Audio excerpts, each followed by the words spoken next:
رب العالمين حمدا كثيرا طيبا مباركا فيه. الحمد لله الذي هدانا للإسلام وما كنا لنهتدي لولا أن هدانا الله، وأشهد أن لا إله إلا الله وحده لا شريك له، له الملك وله الحمد وهو على كل شيء قدير. وأشهد أن سيدنا ونبينا وقدوتنا محمد صلى الله عليه وسلم عبده ورسوله وصفيه من خلقه وخليله. اللهم صل وسلم وبارك وزد على عبدك ونبيك محمد وعلى آله وصحبه والتابعين والتابع التابعين ومن تبع بإحسان إلى يوم الدين. أما بعد، فأوصيكم ونفسي أولا بتقوى الله تعالى. قال الله عز وجل: يا أيها الذين آمنوا اتقوا الله حق تقاته. يا أيها الذين آمنوا اتقوا الله حق تقاته ولا تموتن إلا وأنتم مسلمون. أما بعد، فإن أصدق الكلام كتاب الله، وخير الهدي هدي محمد صلى الله عليه وسلم، وشر الأمور محدثاتها، وكل محدثة بدعة، وكل بدعة ضلالة، وكل ضلالة في النار، أعاذنا الله ومنكم منها. اما بعد، بے شک ہر طرح کی حمد و ثنا و تعریف و شکر اس ذوالجلال، اس ارحم الراحمین کے لیے ہے جو اس ثنا و تعریف کا حقدار ہے، جو اس کا اہل ہے. اس کے لیے ہر مخلوق، ہر ذات، ہر نفس اس کی ثنا و تعریف بیان کرتی ہے، اس کی حمد کو گاتی ہے. اور درود سلام اس ذات گرامی پر جن کو اللہ نے سارے جہاں والوں کے لیے رحمت بنا کے بھیجا، جنہوں نے ہم تک اللہ کا پیغام پہنچایا، ہر وہ راہ، ہر وہ عمل جس سے ہمیں دنیا اور آخرت کی سعادت مل جائے، آپ صلی اللہ علیہ وسلم نے ہمیں سکھایا.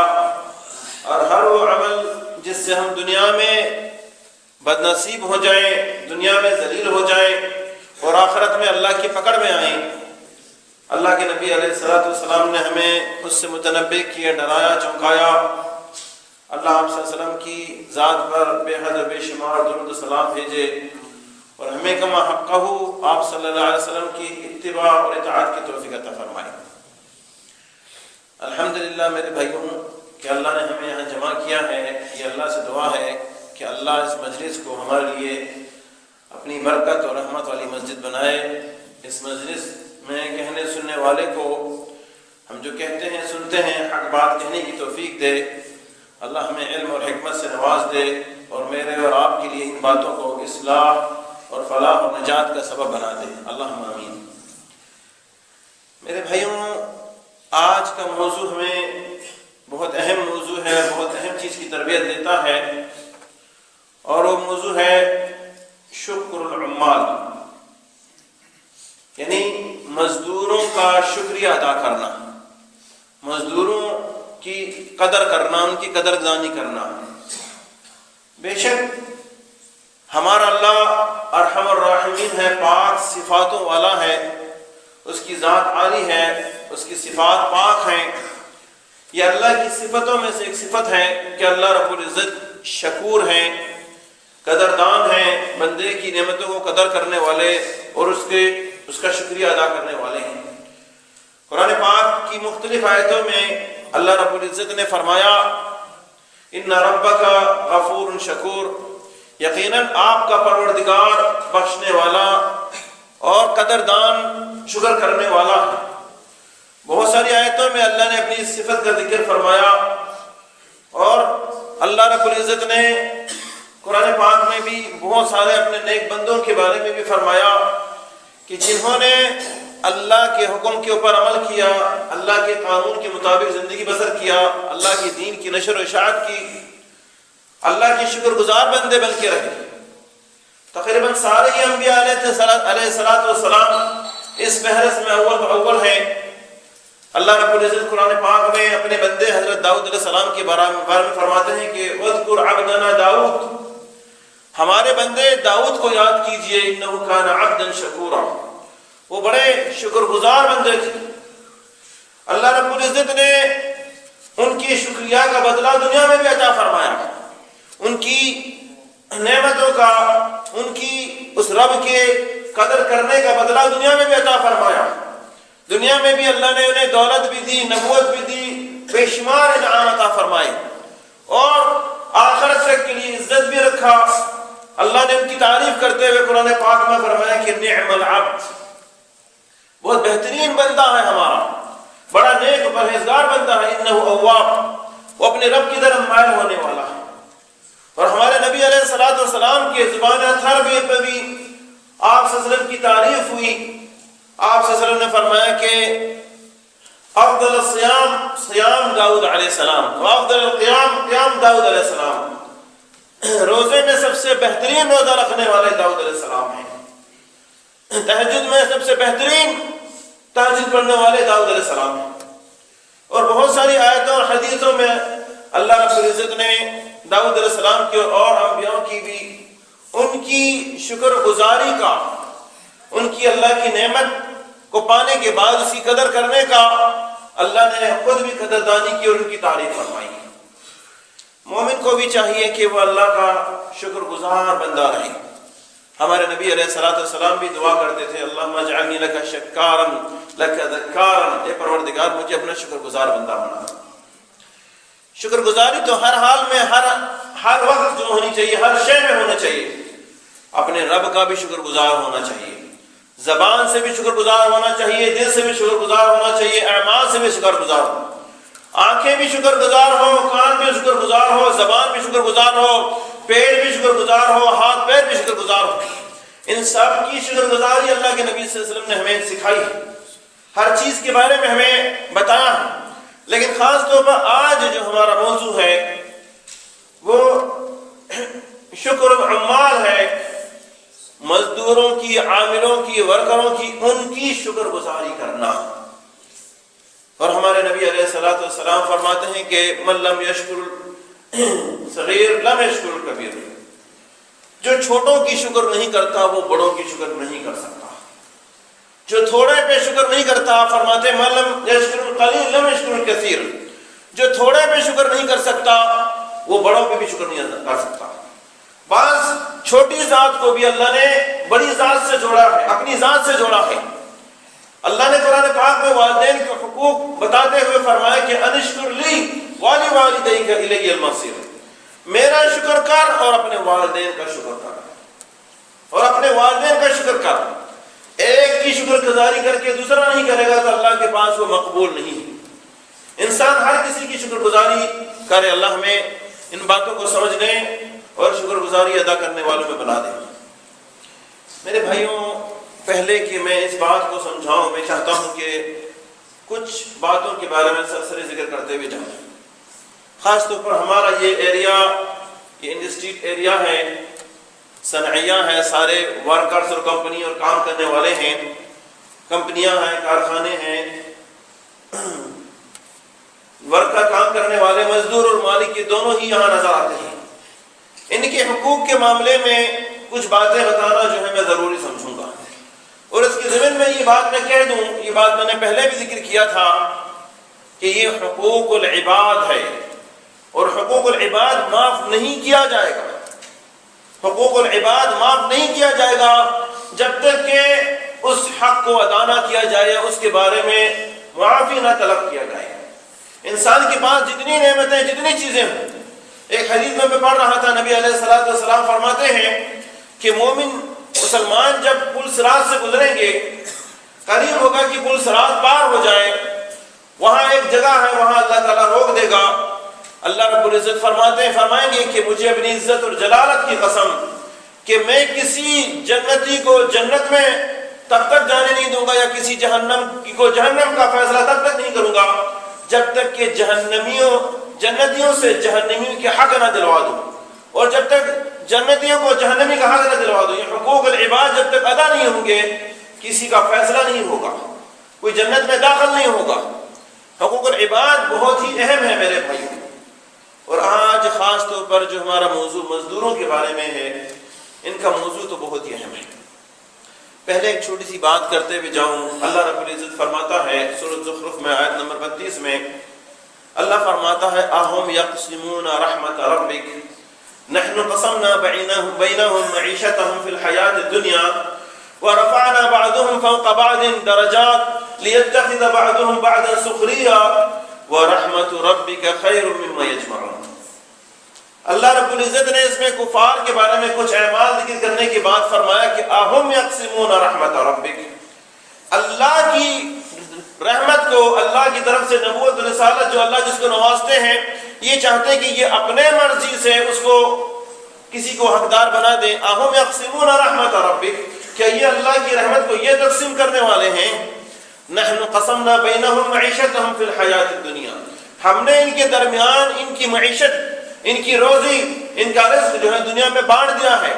وَرَفَعْنَا بَعْضُهُمْ فَوْقَ بَعْضٍ، اور ہم نے بعضوں کو دنیاوی طور پر بعضوں سے بلند کیا ہے۔ لِيَتَّخِذَ بَعْضُهُمْ بَعْضًا سُخْرِيًّا، تاکہ بعضوں کی خدمت کر سکیں۔ وَرَحْمَةُ رَبِّكَ خَيْرٌ مِّمَّا يَجْمَعُونَ، اور تیری رب کی رحمت ان سب سے بہتر ہے جو تم دنیا میں مال دولت دنیا کی چیزیں جمع کرتے ہو، اس سے اللہ کی رحمت افضل و بڑھتر ہے۔ یہاں یہ بات میں بتانا چاہتا ہوں کہ یہ اللہ کا تقسیم ہے، اللہ کا قسم ہے، اللہ رب العزت نے بندوں میں بانٹا ہے۔ اگر اللہ نے کسی بندے کو غریب اور مزدور بنایا ہے تو یہ نعوذ باللہ معنی نہیں ہے کہ وہ بندے اللہ کو محبوب نہیں ہیں یا اللہ کے سامنے ان کی قدر و منزل گری ہوئی ہیں، اللہ نے اس لیے ان کو غریب بنایا ہے۔ اللہ نے کسی بندے کو مالدار بنایا ہے، اس کا مطلب یہ نہیں کہ یہ اللہ کے سامنے معزز ہیں، نیک ہیں، اس لیے اللہ نے انہیں دیا ہے، ایسا معاملہ نہیں ہے۔ ایسا معاملہ ہوتا تو دنیا کے سب سے امیر ذات ہمارے پیغمبر علیہ السلام ہوتے، ورنہ آپ صلی اللہ علیہ وسلم کے گھر میں تو 2 مہینے گزر جاتے اور آپ سے ان کے گھر میں آگ نہیں جلتی، چولہا نہیں جلتا تھا۔ یہ اللہ کی بانٹ ہے، اللہ رب العزت نے بندوں میں اس بات میں بانٹا ہے۔ اللہ کے پاس انسان کی قدر و منزلت، اللہ فرماتا ہے ان اکرمکم عند اللہ اتقاکم، تم میں اللہ کے دربار میں زیادہ اکرام کے لائق، زیادہ احترام کے لائق، زیادہ قدر و منزلت کے لائق تم میں سب سے زیادہ اللہ سے ڈرنے والا متقی انسان ہے، جس کے دل میں تقوی زیادہ ہے، چاہے وہ کتنا غریب ہو، اللہ کے پاس وہ عزیز ہے، اللہ کے پاس وہ عزیز ہے۔ جس کے پاس تقوی نہیں وہ جتنا مالدار ہو، اللہ کے پاس وہ حقیر ہے، ذلیل ہے۔ اللہ ہمیں ان باتوں کو سمجھنے کی توفیق عطا فرمائے۔ اللہ کے نبی علیہ السلام نے ہمیں مختلف باتوں میں، مختلف احادیثوں میں ہمیں کچھ تربیتیں دی ہیں، کچھ چیزیں سمجھائی ہیں۔ عام طور پر لوگوں کے ذہنوں میں آتا ہے اور لوگ الفاظوں میں ناشکری کے انداز سے کہتے بھی ہیں، ہم لوگ غریب آدمی ہیں، ہم لوگ مزدور آدمی ہیں۔ حالانکہ ہمارے نبی صلی اللہ علیہ وسلم دعا کرتے تھے، جب اللہ تعالیٰ نے اپنی نعمت دینے کا حکم فرمایا کہ اگر آپ چاہتے ہیں تو احد پہاڑ کو آپ کے لیے سونا بنائیں، تو نبی صلی اللہ علیہ وسلم نے فرمایا کہ نہیں میرے اللہ، میں چاہتا ہوں کہ فقیر نبی اور رسول بنو، فقیر ایک دن ہو میں تیری نعمتوں کو استعمال کروں اور تیرا شکر ادا کروں، دوسرے دن نہ ہو میں تجھ سے مانگوں، فریاد کروں۔ اور آپ فرماتے ہیں کہ مالدار مومن غریب مومن سے آدھا دن بعد جو ہے جنت میں جائیں گے۔ ایک حدیث میں آپ نے فرمایا آدھا دن جو قیامت کے دن دنیا کی مقدار میں 500 سال کا برابر ہے، 500 سال کی مقدار ہے، اس کے بعد جو ہے جنت میں جائیں گے۔ اگر چاہے مومن ہوں، نیک ہوں، جو بھی ہوں، ان کے حساب کتاب، ان کے حقوق دلانے کے بعد ہی وہ پہنچیں گے۔ اللہ ہمیں سمجھنے کی توفیق عطا فرمائے۔ مسند احمد کے اندر اللہ کے نبی علیہ السلام نے مزدوری کرنے والے کی قدر کی اور ان کے حقوق کے بارے میں بتایا ہے۔ آپ سب فرماتے ہیں کہ خیر الکسب کسب ید عمل بیدی، بہترین کمائی وہ کمائی ہے جو انسان اپنے ہاتھ سے کرتا ہے، مزدوری کرتا ہو، ہاتھ سے محنت کرتا ہے، یہ سب سے بہترین کمائی ہے اللہ رب العزت کے وسط۔ آپ فرماتے ہیں کہ اذا نصح، بشرطے کہ اس کمائی کے اندر نصیحت ہو، تربیت ہو، اللہ کا راہ دکھایا گیا ہو، حلال و حرام کی تمیز ہو، اچھے لوگوں کے ساتھ اس کے حقوق ادا کرنا ہو، یہ ساری کمائیوں میں بہترین کمائی ہے۔ ایک اور حدیث حدیث میں ترمذی کی صحیح حدیث جس کو شیخ البانی نے صحیح قرار دیا ہے، اس کے اندر ایک حدیث میں آپ فرماتے ہیں کہ ما اکل احد قط، دنیا کے اندر جتنے انسان بسے ہیں، جتنے گزر گئے ہیں، کتنی بھی پاکیزہ روزی کسی کی ہو، کتنی بھی پاکیزہ کمائی ہو، آپ فرماتے ہیں کہ کسی کی روزی ما اکلا، جس کھانے والے نے کھایا ہو، اتنا پاکیزہ روزی کسی نے نہیں کھایا ہے جتنا کہ ہاتھ سے کمائی کرنے والا کھاتا ہے۔ اور اللہ کا پیغمبر، اللہ کا نبی داؤد علیہ السلام، وہ بھی اپنے ہاتھ سے محنت کر کے کمایا کرتے تھے، کھاتے تھے آپ صلی اللہ علیہ وسلم۔ ہمیں بتایا جا رہا ہے کہ مزدوری کرنا کتنا عظیم ہے۔ عبداللہ ابن عباس سے ایک قول کے مطابق تو کئی انبیاء اور رسولوں کے مہنہ بھی بتایا گیا ہے۔ فلاں نبی نوح علیہ السلام نجار تھے، داؤد علیہ السلام حداد تھے، اور بہت سارے انبیاء کے بارے میں بتایا گیا۔ اور صحیح مسلم میں نبی سے فرماتے ہیں کہ ما من نبی الا راعی الغنم، جتنے بھی انبیاء تھے سارے انبیاء نے بکری چرائے، سارے انبیاء نے بکری چرائے۔ یعنی بتایا جا رہا ہے کہ یہ عمل عام عمل نہیں ہے، یہ تو انبیاء کا عمل ہے، یہ انبیاء و پیغمبروں کا عمل ہے، یہ اللہ کے محبوب ترین عمل ہے۔ اللہ ہمیں سمجھنے کی توفیق دے۔ میں تو کہتا ہوں کہ اس نعمت پر مزدوروں کو بہت زیادہ شکر ادا کرنا چاہیے، اللہ کا بہت شکر ادا کرنا چاہیے کہ رحمت ہے ان کے اوپر۔ اور آج کے وقت میں تو بڑا مرحمت ہے میرے بھائی، آج کے وقت میں دولت بہت بڑی فتنہ بن گئی ہے، زیادہ جس کے پاس ہو، کم ہی ایسے لوگ ہیں جو اس سے فتنے سے محفوظ ہوتے ہیں، ورنہ سے ایک فتنے میں مبتلا ہیں۔ ہمارے نبی علیہ السلام نے صحیح ترمذی کی ایک حدیث میں ہمیں فرمایا، بتایا کہ التاجر الصدوق الامین مع النبیین والصدیقین والشہداء والصالحین، کہ وہ تجارت کرنے والا، وہ کاروبار کرنے والا جو سچا ہو، سچائی کے ساتھ، جھوٹ کے اس کے کاروبار میں جھوٹ نہ ہو، سچائی کے ساتھ اور امانت داری سے کرنے والا۔ تجارت دنیاوی عمل ہے، دینی عمل نہیں ہے، تجارت معاملات ہے، عبادات نہیں ہے۔ لیکن نبی صلی اللہ علیہ وسلم فرماتے ہیں کہ یہ تجارت کر کے مع النبیین والصدیقین والشہداء والصالحین، یہ نبیوں اور صدیقوں اور شہداؤں کے درجے تک پہنچ جائے گا۔ تجارت کر کے یہ نبی اور صدیق اور شہداؤں کے درجے میں پہنچ جائے گا۔ دنیاوی کام کاج کر کے بھی انسان کو اتنا بڑا اجر ملنے والا ہے۔ مسند احمد کی ایک حدیث میں نبی صلی اللہ علیہ وسلم فرماتے ہیں کہ ایک انسان، ایک مسلمان اپنی بیوی بچے کی پرورش، ان کی تربیت اور ان کے حالات کو سنوارنے کے لیے صبح سویرے نکلتا ہے، مزدوری کرتا ہے، کام کر کے تھک جاتا ہے، پسینے میں بھر جاتا ہے، شام ہوتی ہے، کچھ تھوڑا کما کر اپنے گھر میں آتا ہے کہ اپنے گھر والوں کو دوں، انہیں حلال روزی دوں۔ نبی صاحب فرماتے ہیں کہ وہ وہاں سے واپس آتا ہے تو اللہ اس کی ساری گناہوں کو معاف فرما دیتا ہے۔ نوکری کر کے آیا ہے، ڈیوٹی کر کے آیا ہے، تجارت کر کے آیا ہے یا مزدوری کر کے آیا ہے، لیکن وہاں سے وہ مزدوری کر کے آیا ہے اور اللہ رب العزت نے اس کی سارے گناہوں کو معاف فرما دیا۔ ایک حدیث میں ہے کہ اللہ کے نبی علیہ السلام کے پاس ایک صحابی آتے ہیں، کعب بن عجرہ یہ صحابی ہیں، کہتے ہیں کہ اللہ کے نبی علیہ السلام غزوے کے لیے تیاری کر رہے تھے، کچھ مسلمان صحابہ اپنی کام میں، اپنی تجارت میں لگے ہوئے تھے۔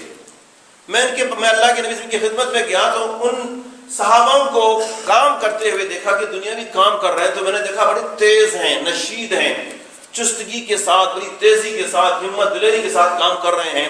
میں دیکھتا رہا ان کو، اللہ کے نبی صلی اللہ علیہ وسلم کے سامنے کھڑا ہوں تو میں نے کہا یا رسول اللہ صلی اللہ علیہ وسلم، آپ کے صحابہ کتنی محنت سے کام کر رہے ہیں، کتنی ہمت سے کام کر رہے ہیں۔ کہنے لگے کہ میں نے کہا یا رسول اللہ لو کان ھذا فی سبیل اللہ، ایسے کام، ایسی محنت، ایسی دلیری، ایسی نشادت یہ اللہ کے راہ میں اگر ہوتی ہے، ایسے کام تو اللہ کی راہ میں کرنے چاہیے تھا، اللہ کے دین کو بلند کرنے کے لیے چاہیے ہوتا تھا۔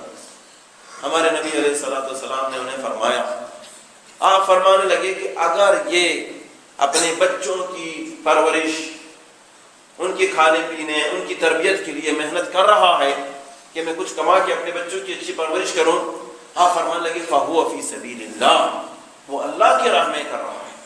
پھر آپ نے فرمایا کہ اگر یہ اپنے ماں باپ کی ادب، خدمت، احسان، ان کی قدر، ان کے ساتھ اچھا سلوک کرنے کے لیے پیسے کما رہا ہے تو یہ اللہ کے راہ میں کر رہا ہے۔ اگر یہ اپنی ذات، اپنے نفس کو بھیک مانگنے سے، چوری کرنے سے، حرام کمانے سے، برائی سے بچنے کے لیے حلال روزی کما رہا ہے کہ اس روزی کو میں کما کر جو ہے اللہ کے قانون اور حکم میں رہوں، حلال طریقے سے اپنا گزر بسر کروں. آپ فرماتے ہیں کہ فَهُوَ فِي سَبِيلِ اللَّهِ، تو اللہ ہی کی راہ میں ہے، وہ اللہ کی راہ میں ہے. پھر آپ نے فرمایا کہ اگر یہ لوگوں کو دکھانے کے لیے اور اپنے آپ کو جتانے کے لیے میں بہادر ہوں، میں تیز مزدور ہوں، میں فلانا ہوں، میں فلانا ہوں، اپنے آپ کو بڑا کرنے کے لیے دکھا رہا ہے، آپ فرماتے ہیں فَهُوَ فِي سَبِيلِ الشَّيْطَانِ، تو یہ شیطان کی راہ میں کام کر رہا ہے، تو یہ شیطان کی راہ میں کام کر رہا ہے. اللہ کے نبی علیہ السلام سکھاتے ہیں. بے شک کوئی شبہ نہیں ہے کہ کام کرنا بھی عبادت ہے، بشرطے کہ وہ اللہ کے حکم کے مطابق ہو، اللہ کے نبی کی سنت کے موافق ہو، اللہ اس کے نبی کی کوئی طرح کی نافرمانی اس میں نہ ہو، اللہ اس کے نبی کے حکم کو توڑ کر اس کی عبادت کو چھوڑ کر نہ کیا جا رہا ہو، بے شک وہ بھی عبادت ہے. اسی طرح دوسری ایک بات میں کہہ دوں، ہر آدمی اس کو سمجھ لے اور جانتا ہے، انسان کی روزی لکھی ہوئی ہے. اللہ نے انسان کے پیدا کرنے سے ہزاروں سال پہلے اس کی نصیب میں درج کر دیا اس کو کتنی روزی ملنی ہے، کتنی نہیں ملنی. یہ فقیر کے گھر میں پیدا ہوگا یا بادشاہ کے گھر میں، یہ مزدوری کرے گا یا تجارت کرے گا، یہ سفیر بنے گا یا کیا بنے گا، یہ اس کا معاملہ ہے، جو کمائے گا جو کرے گا اللہ نے اس کی روزی لکھ لی ہے. مومن کو اللہ کی رضا سے راضی رہنا چاہیے. بے شک اسے علم نہیں ہے. کوئی آدمی کہتا ہے، یہ بات عمر بن خطاب ایک دن مسجد میں داخل ہوتے ہیں تو کچھ لوگوں کو دیکھتے ہیں کہ وہ بیٹھے ہوئے، ایسے اوقات میں نماز کا وقت نہیں ہے، دوپہر سے پہلے وہ مسجد میں بیٹھے ہوئے ہیں. تو عمر بن خطاب دیکھتے ہیں کہ اس ٹائم تو عموماً صحابہ اپنی کام کاج میں مزدوری میں ہوتے ہیں، تو ان سے پوچھتے ہیں کہ اس ٹائم تم لوگ اللہ کے گھر میں ہو؟ تو وہ کہتے ہیں امیر المومنین، ہم اللہ پر توکل کرنے والے ہیں، اللہ نے ہمارے نصیب میں جو روزی لکھا ہے اللہ رب العزت ہمیں عطا فرمائے گا، ہمیں ضرورت نہیں، ہم صرف اللہ کی عبادت کرتے ہیں. عمر بن خطاب فوراً اپنا درہ نکالتے ہیں، دوڑتے ہیں ان کے پیچھے، وہ بھاگتے ہیں، سوچتے ہیں ہماری شامت آنے والی ہے، فوراً بھاگتے ہیں. آگے جا کے ان کو بھاگنے کی جگہ نہیں ملتا، رک جاتے ہیں. عمر بن خطاب قریب ہے کہ ان کی اچھی پٹائی کرے، پھر ان سے کہتے ہیں کہ یہ توکل نہیں ہے اللہ پر، یہ اللہ کا حکم نہیں ہے. تم حلال روزی کے لیے محنت کرو، حلال روزی کی تلاش کرو، تمہارے نہیں معلوم تمہارے نصیب میں کیا ہے، اور تم جو کرو گے وہی ملے گا. اللہ رب العزت آسمان سے سونے اور چاندی نہیں پھینکتے ہیں، اللہ نے انسان ہی کو حکم دیا کہ جا وہ حلال روزی کمائے، تلاش کرے. تو حلال روزی کے لیے جانا اور محنت کرنا یہ بھی عبادت ہے. جو اللہ نے نصیب میں لکھا ہے وہی ملے گا، اس سے بڑھ کر انسان کو نہیں ملے گا. اللہ کے نبی علیہ الصلوۃ والسلام کے بارے میں ایک حدیث ہے، طبرانی وغیرہ کی روایت ہے. حضرت حذیفہ رضی اللہ تعالیٰ عنہ اپنے بارے میں کہتے ہیں کہ میرے غلام تھے، میں نے بھی ایک اچھا نیا اور خوبصورت جوڑا پہنا ہوا تھا، انہوں نے بھی پہنا ہوا تھا. کسی چھوٹی بات پر اس کی زبان سے غلط الفاظ نکل گئی، میرے لیے گالی کا الفاظ نکلا. مجھے بڑا غصہ آیا، کہتے ہیں کہ میں نے اس کی ماں کو گالی دی. جب یہ الفاظ میرے زبان سے نکلا، حذیفہ کی ابو درداء کے بارے میں کہہ رہے ہیں، کہتے میری زبان سے نکلا تو میں گھبرا گیا. میں نبی کی خدمت میں گیا اور کہا یا رسول اللہ صلی اللہ علیہ وسلم ایسے ایسے ہوا ہے. تو آپ دہرانے لگے اس کی ماں کو تم نے گالی دی. انہوں نے کہا ہاں یا رسول اللہ. آپ نے فرمایا کہ تیرے اندر یہ جاہلانہ عمل ابھی تک ہے، یہ جاہلانہ عمل ابھی تک ہے. پھر آپ نے فرمایا کہ یہ جو تمہارے غلام ہیں یہ تمہارے بھائی ہیں. غلام کا درجہ نوکر سے بہت کم ہوتا ہے.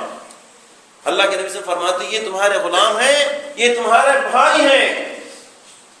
تمہارا حق ہے کہ جو کھاتے ہو وہی ان کو کھلاؤ، جو پیتے ہو وہی ان کو پلاؤ، جو پہنتے ہو وہی ان کو پہناؤ، جو کام انہیں دیتے ہو ایسا کام نہ دو جو وہ کر نہ سکیں. جو کام واقعی مشکل ہے تم خود بھی مل کر ان کا ساتھ دو. دیکھیں کیسی تربیت ہے، کیسی تربیت، عجیب تربیت ہے جو اللہ کے نبی علیہ الصلوۃ والسلام فرمایا ہے. بہرحال آج اگر مسلمان ان حقوق کو سمجھے تو جو ہے ایک بھائی چارے کی محبت جو ہے نظر آئے گی۔ اللہ ہمیں سمجھنے اور اس پر عمل کرنے کی توفیق عطا فرمائے۔ رزق کے بارے میں ایک دو باتیں میں آخری کہہ کے جو ہے اپنی بات کو ختم کروں گا۔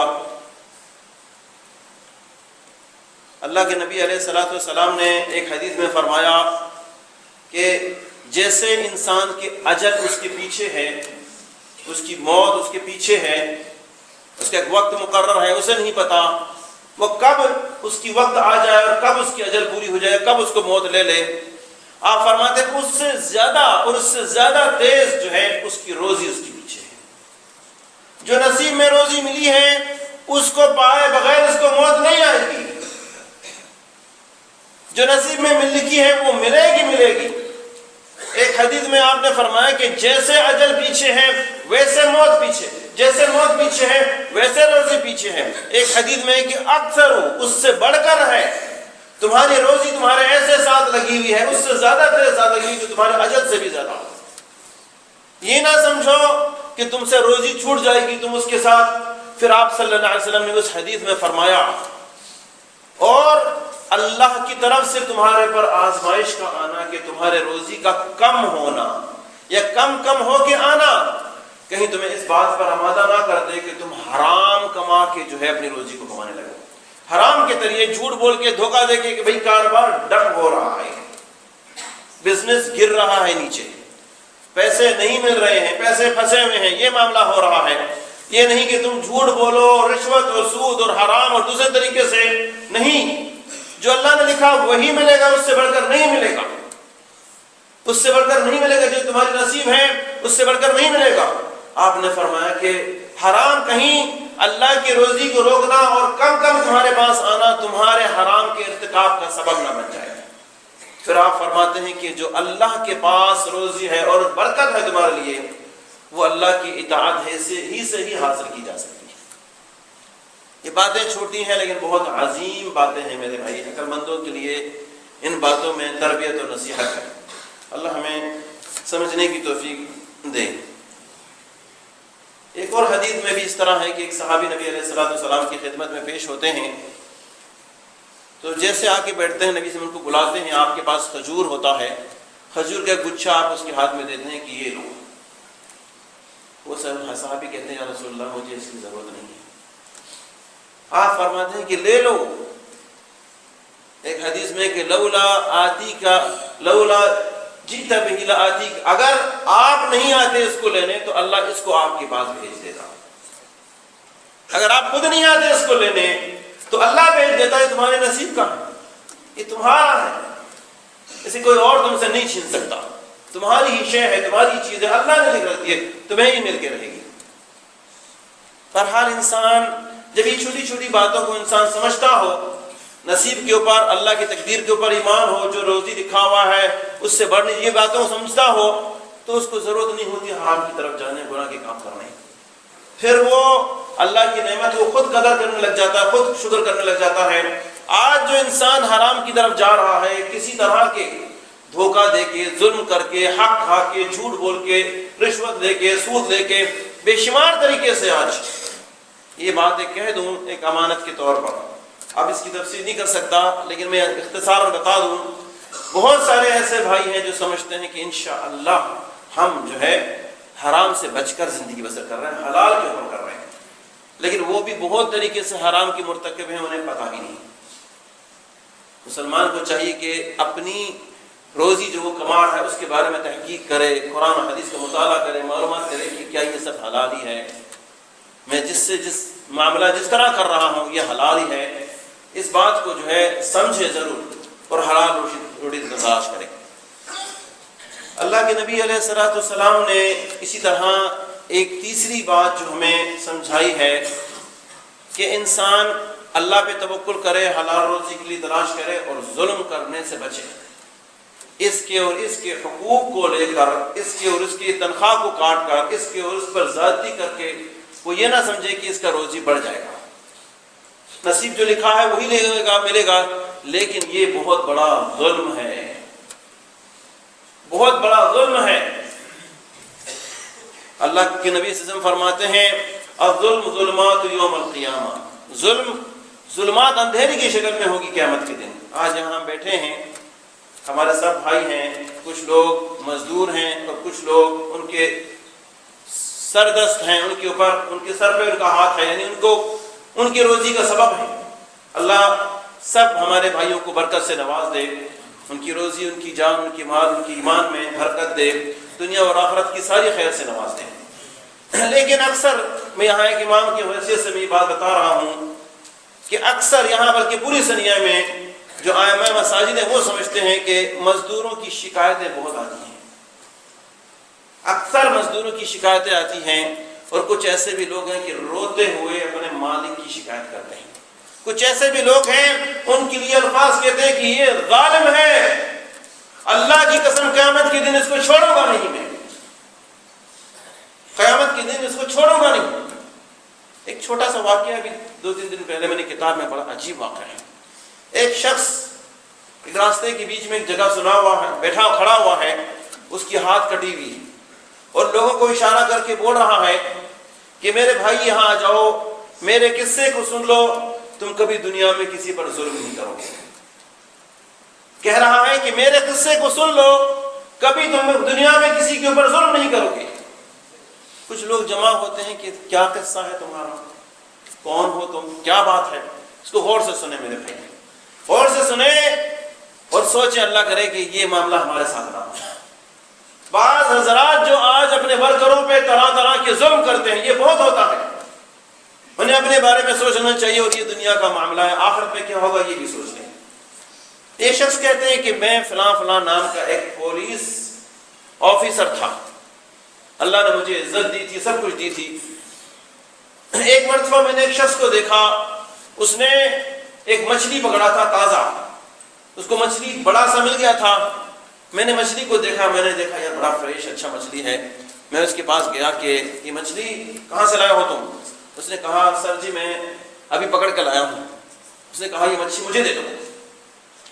اس نے کہا سر جی آپ ہمارے مالک ہیں، بڑے ہیں، آپ دل میں مچھلی ہے آپ لے لیجئے، لیکن میں بہت غریب ہوں اور میرے بچوں نے 2 دن سے کھانا نہیں کھایا ہے، میں کوئی مزدوری نہیں کر سکا، تو میں نے سوچا کہ تھوڑی سی سمندر میں جا کے شکاری کروں، شاید اللہ مجھے روزی وہیں سے دے دے، تو مجھے اللہ نے ایک بڑی مچھلی دے دی، میں بہت خوشی سے دوڑے دوڑے جا رہا ہوں، اپنے بچوں کو کھلاؤں گا، خوش ہو جائیں گے، اگر آپ کے دل میں ہے آپ لے لیجئے، تھوڑی سی مجھے اس کی قیمت دے دیجئے کہ میں کچھ لوگ کے اپنے بچوں کو پالوں۔ اس نے کہا مجھ سے مانگتے ہو، مانگو تم کون ہو، میں کون ہوں؟ اس نے ڈنڈا نکالا اور اس کو مارنا شروع کر دیا، ڈانس، جیسے ہمارے ملک میں آج اکثر ہوتا ہے، اللہ اصلاح فرما دے، ڈنڈے سے کہتے اس کو مار دیا، اپنے پیروں سے روندنے لگ گیا، مچھلی اس سے نہیں چلا گیا۔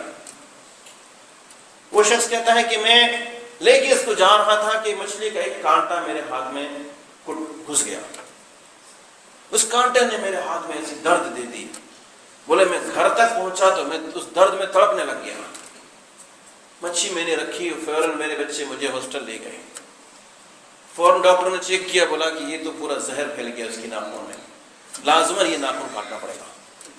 بولے درد ایسا تھا لگتا تھا کہ درد میں مر جاؤں گا، میں نے کہا کاٹ دیجیے ناخن، بولتے کاٹ لی، میں واپس گھر تک پہنچا، دوا لگانے کے بعد آرام کرنے کے بعد گھر پہنچا، اب یہ چاروں ناخن درد کر رہے ہیں، بالکل شدید درد کر رہے ہیں، برداشت نہیں ہو رہی ہے، دوا بھی لی ہے، پھر میں گیا ہاسپٹل، پھر انہوں نے مجھے چیک کیا، کہا کہ یہ ساری انگلیوں میں زہر آ گیا ہے، ضرور ہم یہاں سے ہاتھ کو کاٹیں گے۔ کہتے میں نے کہا کاٹ دیجئے، کہتے میرا ہاتھ یہاں سے کاٹ دیا، پھر میں پٹی وغیرہ لگا کے گھر تک پہنچا، پھر پورا بازو میرا درد کر رہا ہے، درد میں تڑپ رہا ہوں، پھر واپس آیا میں ہاسپٹل، ڈاکٹر نے کہا کہ درد زہر یہاں تک پہنچے گا، ہم یہاں سے کاٹیں گے، میں نے کہا کاٹ دیجئے، اس درد میں مر جاؤں گا میں، یہاں سے کاٹ دیا، تو اب میں نے سمجھا ٹھکانا آیا، تو اب دوسرے ہاتھ میں درد شروع، اور ہوتے ہوتے یہ دونوں ہاتھ یہاں سے کاٹ دیے۔ اب ڈاکٹر نے کہا ایسا لگتا ہے کہ تمہارے، پھر میں گھر میں پہنچا تو میرے جسم میں درد شروع ہو گیا، اب مجھے لگا کہ یہ زہر میرے جسم میں آ گیا ہے، پھر گیا ہاسپٹل میں، ڈاکٹر نے کہا کہ آپ بچ نہیں سکتے، یہ زہر آپ کے جسم میں گھس گیا ہے، اب اللہ ہی آپ کو بچائیں تو بچائیں۔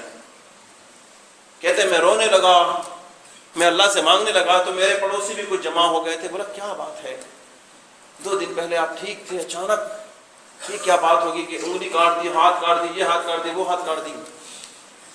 تو میرے ایک پڑوسی میں ساتھ والے تھے، بڑے اچھے ہمارے ساتھ ہمدرد، اس نے کہا بات کیا ہے؟ تو کہتے ہیں میں نے کہا کہ آپ سے کیا بات چھپاؤں، ایک غریب آدمی تھا، اس نے مچھلی لی تھی، میں نے زبردستی اس سے مچھلی چھین لی اور اس کو ڈنڈے مار کے بھگا دیا۔ بولا پھر آپ کیوں ہوٹل کے پیچھے بھاگ رہے ہیں؟ آپ جائیں اس آدمی کو تلاش کریں، اس سے معافی مانگے، وہ معاف کر دے گا، شاید اللہ تجھے شفا دے دے۔ یہ ڈاکٹر بیچارے کیا کریں گے؟ میں نے سوچا کہ بات صحیح ہے۔ کہتے ہیں کہ میں فوراً ڈھونڈنے لگا، اس سے پوچھنے لگا، پتہ چلا کہ وہ اپنا گھر منتقل کر چکا ہے۔ میں اور پریشان ہو گیا اور تلاش کی، اگلے علاقے سے مجھے وہ مل گئے۔ میں اس کے دربار میں گیا اور رونے لگ گیا، اس کے پیروں میں گر گیا، مجھے معاف کر دو، مجھے معاف کر دو۔ اس نے کہا کون ہے آپ؟ مجھے چہرے کو دیکھا، پہچانے؟ بولا، پھر میں نے اپنا ہاتھ دکھایا، قمیض پہنا ہوا تھا جس میں ہاتھ اندر نہیں تھا، وہ دیکھ کے گھبرا گیا۔ اس نے کہا آپ کون ہیں؟ انہوں نے کہا میں وہی ہوں جس نے آپ سے زبردستی مچھلی چھین لی تھی۔ بولا یہ کیا بات ہے، اب 2 دن پہلے ٹھیک تھے۔ بولا بس یہی آپ کے اوپر ظلم کرنے کا بدلہ مجھے مل رہا ہے۔ بولا جا میرے بھائی، میں نے معاف کر دیا، میں نے معاف کر دیا، مجھے تم سے کچھ نہیں، اللہ تجھے شفا دے۔ کہا اللہ آپ کو اجر دے، جزا دے، میں اس کی بدلے تمہیں دوں گا، لیکن میرے ایک سوال کا جواب دو، میں جو مچھلی لے کے تم سے نکلا تو تم نے میرے لیے کیا بد دعا کی؟ اس نے کہا ہاں میں نے بد دعا کی تھی، میں نے کہا یا اللہ تو قدرت والا ہے، تو طاقت والا ہے، تو ہر شے کر سکتا ہے، آج میرے بچے بھوکے ہیں، میں اپنے بچوں کو کھانے کھلانے لے جا رہا تھا، انہوں نے مار مار کے میرے ہڈیاں توڑ دی، میرے پاس ہمت نہیں اس سے لوں، اے اللہ اپنی قدرت کے نظارے اس میں مجھے دکھا۔ اس نے کہا تیری دعا قبول ہوئی، یہ اللہ کی قدرت کے نظارے ہیں کہ 2 دن میں ایسے تھا، 2 دن کے بعد آج میرا حال ہو گیا۔ میرے بھائیوں، اللہ کے لیے کسی پہ ظلم کرنے والے ڈریں، 1 درہم آج کسی کی ظلم کر کے لیں گے، اللہ چاہے تو اس میں ہمیں فارغ کر دے۔ دنیا میں اللہ نے ڈھیل دے دی تو قیامت کا دن ہے میرے بھائی، قیامت کا دن ہے، مسلمان کو ظلم کرنے سے بچنا ہے، ظلم نہ کرو۔ ایک حدیث سنا کے اس پہلے خطبے کو میں ختم کروں گا۔ ہمارے نبی علیہ الصلوۃ والسلام فرماتے ہیں کہ جب ایک مظلوم جب اللہ کے دربار میں ہاتھ اٹھاتا ہے، اللہ کے دربار میں ہاتھ اٹھاتا ہے، نبی صلی اللہ علیہ وسلم فرماتے ہیں کہ اللہ کی رحمت آواز دیتی ہے اور آسمان کے دروازے کھل جاتے ہیں، اور یہ دعا اوپر اٹھتے ہوئے اللہ کی عرش تک پہنچ جاتا ہے، اللہ کے عرش کو کھٹکھٹاتا ہے۔ اللہ رب العزت اس مظلوم کو مخاطب کرتے ہوئے فرماتا ہے، مجھے میری وہ عزتی و جلالی، مجھے اپنی عزت اپنی جلالت کی قسم، اے مظلوم میں تیری مدد کروں گا، تیرے حق کو تجھے دوں گا اور اس ظالم سے اس کا بدلہ لوں گا، اگرچہ اس میں تھوڑی تاخیر ہی کیوں نہ۔ اللہ مجھے بچا دے، ہم سب کو بچا دے، ہم سب کو بچا دے۔ اللہ کہنے سننے والے کو نصیحت لینے کی توفیق دے۔ اللہ ہمیں ہر طرح کے ظلم سے بچا دے، اپنے رب کے معاملے میں بھی ظلم سے بچا دے، اپنے اللہ کے معاملے میں شرک سے، گناہوں سے، ان سے بھی بچا دے، انسانی حقوق میں بھی ظلم سے بچا دے۔ اللہ ہمیں جو ہے عدل و انصاف کرنے والا بلکہ احسان کرنے والا بنا دے۔ اللہم آمین۔ اقول هذا القول واستغفر لي ولكم ولسائر المسلمين فاستغفروه انه هو الغفور الرحيم۔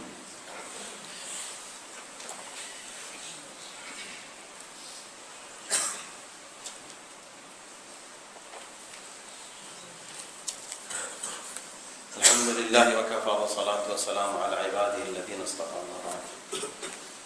اللہ کے نبی علیہ الصلوۃ والسلام فرماتے ہیں ایک حدیث میں، آپ صلی اللہ علیہ وسلم فرماتے ہیں کہ اللہ رب العزت فرماتا ہے، وہ ذو الجلال و رحمان و رحیم فرماتا ہے، وہ قوی و شدید و عظیم فرماتا ہے، ثلاثۃ انا اقسمهم۔ کاش کہ اس الفاظ کے معنی ہم صحیح سمجھتے،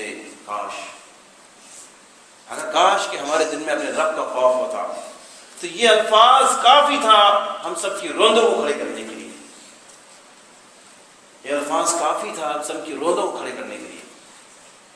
ہمارا پروردگار، ہمارا رب کہتا ہے 3 قسم کے لوگ ہیں ان سے میں خود انتقام لوں گا. اور رب ذوالجلال فرماتا ہے ان سے میں خود انتقام لوں گا. اللہ جس سے انتقام لیں گے اس کا کیا حال ہوگا میرے بھائی؟ اس کی تباہی میں کوئی شک ہے؟ اس کی بربادی میں کوئی شک ہے؟ اس سے بڑا کائنات میں کوئی بد نصیب ہے؟ کوئی نہیں ہے. اس میں سے ایک نبی اسلام فرماتے ہیں وَرَجُلٌ اسْتَأْجَرَ، ایک وہ شخص جس نے کوئی خدمت کے لیے خادم کو خریدا، اس کے لیے ایک تنخواہ مقرر کیا، ایک مزدوری مقرر کی کہ یہ کام کرو تو میں اتنے پیسے دوں گا. کام تو اس سے پورا لیا، پھر اس کا حق نہیں دیا. پھر اس کا حق نہیں دیا. میرے لیے بھائیوں، میں نے جو یہ مثال دی ہے، اللہ کی قسم میں کہہ سکتا ہوں کہ میرے اندازے میں سینکڑوں ایسے لوگ آئے ہیں، میرے پاس سینکڑوں ایسے لوگ آئے ہیں جنہوں نے یہ شکایت کی کہ مالک نے ہماری تنخواہ کاٹ دی. ایک دن 1 گھنٹہ لیٹ آئے تو 1 دن کاٹ دی، 4 دن کاٹ دی، اتنے کاٹ دی، اتنے کاٹ دی. سوچیں کہیں اللہ ہمارے سارے اعمالوں کو ہی نہ کاٹ دے، اللہ ہماری ساری تجارتوں کو نہ کاٹ دے. کل ہم اللہ کو کیا جواب دیں گے میرے بھائی؟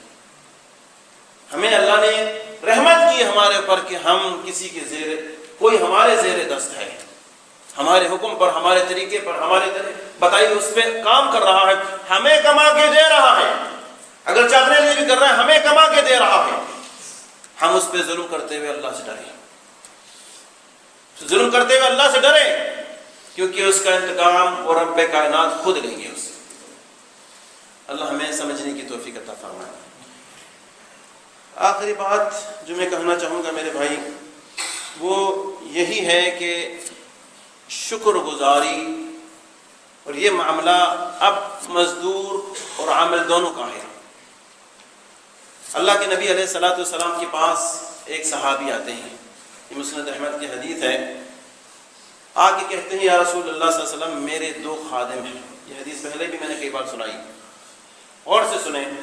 کہتے ہیں کہ میرے 2 خادم ہیں،